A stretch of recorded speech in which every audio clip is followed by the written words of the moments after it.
How could you be ungrateful?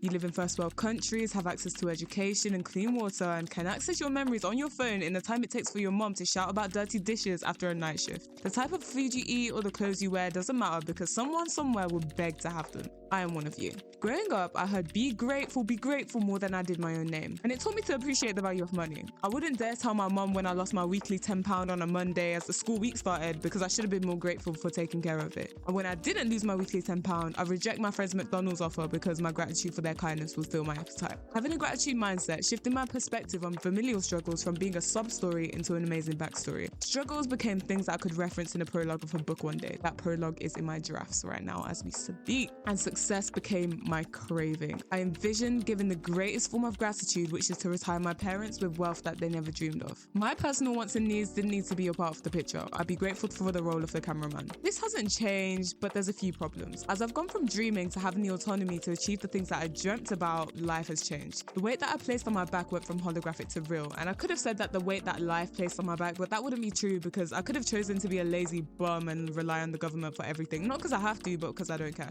So it realistically means that I shouldn't complain, but I should be grateful for the opportunity of a challenge that leads to a beautiful place, success. But is a life with no complaining, no whining, no nothing sustainable? Like, where do your frustrations go? Which lung or kidney or bone has it snuck behind or between such that the mouth can't express it? Surely, gratefulness can't cover every frustration of yours like a magician's blanket. Well, you could argue that it's overridden by the desire to avenge. We see it in the eye for an eye principle in Abrahamic religions, organized criminal gangs where wars would start between rivals when key members were murdered, and in defending your younger siblings when they're being bothered by anyone that isn't you. In my case, it's not about avenging a life, but a life of not having. And this is where hustle culture, aka burnout culture, comes in. It's the idea that working for insane periods and sacrificing self-care and time with others is necessary for success. The weight on your back may be heavy, but you'd rather die than take it off. When we realize that hustle culture and gratefulness are connected by struggle, it starts to feel weird. You're working hard because you're grateful for what your role models gave to you from struggle, but you also work hard because you hate struggle. You struggle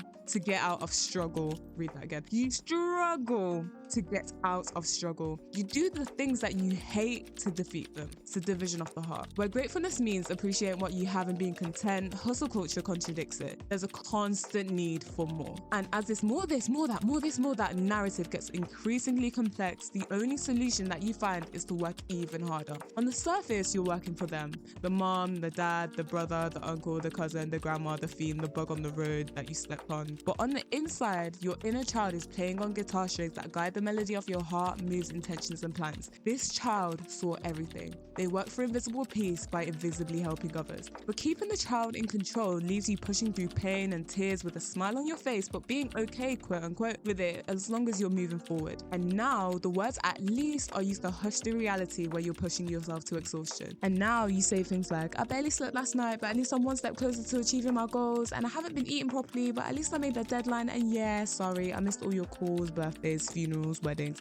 But at least I made the money. And in reality, you're cold and hungry and tired and lonely. And when you notice the points when you're working to the extreme, you sometimes think about stopping, but you can't. You set your sights on one thing, the goal. It's an addiction. Like, let's say what it is. Like, it is an addiction that is commended and rewarded in society. The "oh my God, I'm such a workaholic" phrases are glossed over and glorified, but inside the hustle is tearing you apart. I experienced this one day where I woke up for work, stared at the ceiling, and in hindsight, I realized that it was burnout and I'd never experienced anything like it. I do a degree apprenticeship where it's 9 to 5, 5 days a week. I write to a blog and make content and upskill myself, remain active in church most days of the week. I do my uni assignments, keep up with my social life. I go skate for a hobby. And just one day my gears were gone. Like, I'm just doing everything every flipping day. And it's as though like I was a mad magician juggling with knives, and I thought I was so sick and I was adding more and more knives, and some figure from behind me tranquilized me before I kill myself. And I'm just lying on the ground as all the knives fall to the ground. I'm hearing them clack behind me and all I can do is stare up. This is what I felt when I could only stare at the blankness of the ceiling when I woke up that morning and let the nothingness of that ceiling infiltrate my mind where there was nothing but clutter. But I got up after a while and went on as usual.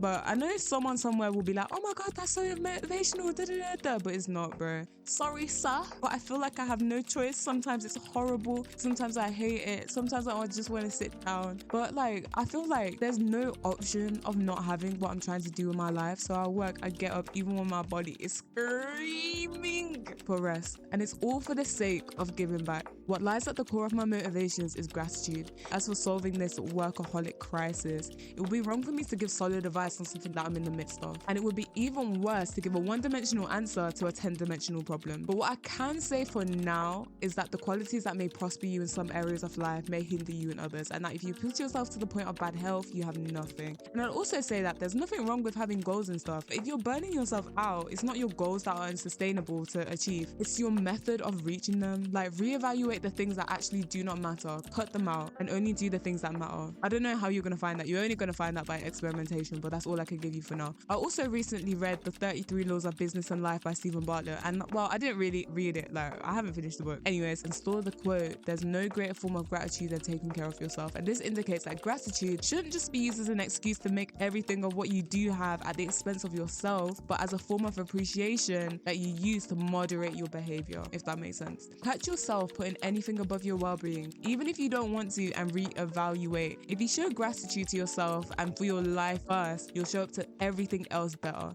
So what are your thoughts on hustle culture? What areas of your life do you need to give more gratitude towards, less gratitude towards? Where do you want to chill? Where do you need to chill? And yeah, share this with someone who needs to stop working so flipping hard and calm down and take a chill pill. You do not need to worry about tomorrow. Tomorrow has enough trouble of its own. Amen. And until next time, Alicia, be adult.